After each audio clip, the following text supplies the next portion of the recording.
We live in a time where speed is the greatest virtue. The clock is our demanding master, pushing us to accelerate faster and faster. We try to fit every possible experience into every single day, chasing wealth, status, and constant novelty. But something is broken. There is a core human frustration, a deep pain that pulses beneath all this activity.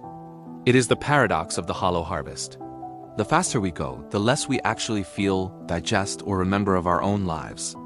We have developed a fevered restlessness, a constant need for the next thing. This high-speed approach only forces us to live hastily and superficially. Our struggle is not a lack of opportunity.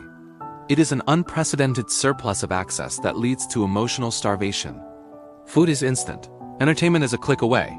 We mistake this efficiency for a blessing, yet this chase leaves us burnt out, anxious, and strangely depressed.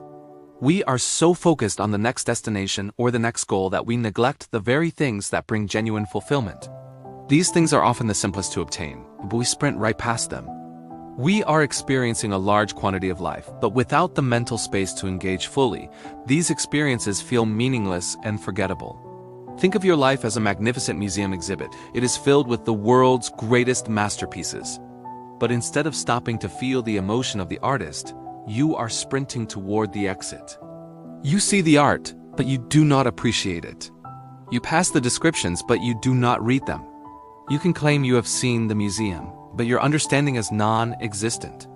This is how we treat our meals, our conversations, and our sunsets. We rush through them as if they were items to be checked off a list, not moments to be savored. This constant hurry and bustle is a voluntary evil we mistake for productivity. Marcus Aurelius taught us a revolutionary mantra for tranquility. If you seek tranquility, do less. He challenges us to stop and ask at every moment, is this necessary? Most of what we say and do is non-essential, yet it generates the stress that clouds our joy. By eliminating the trivial, we gain a double satisfaction. We have more time, and the things we do choose to work on are handled with precision, slowness, and care. The immense relief of a simplified schedule is your first step. Epicurus offers the wisdom of static pleasure. He taught that the highest form of happiness is not found in the fleeting thrills of entertainment, but in a deep, stable contentment.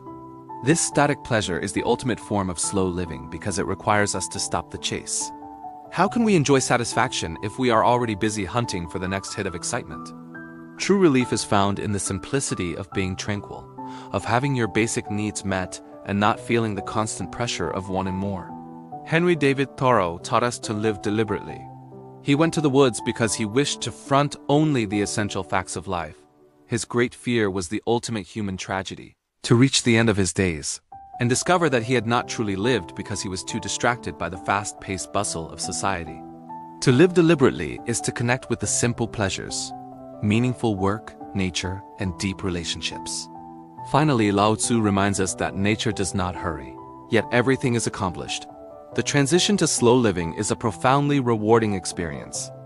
It replaces the quantity of our experiences with a powerful quality.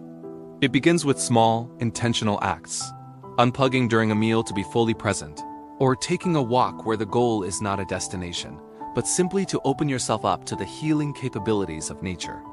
When we stop being goal-oriented and start being presence-oriented, we dissolve the stress and chaos that have been hiding our contentment. Intentionally embracing less allows us to experience the less more profoundly. This step back is actually a massive step forward into a more authentic, grounded, and tranquil existence.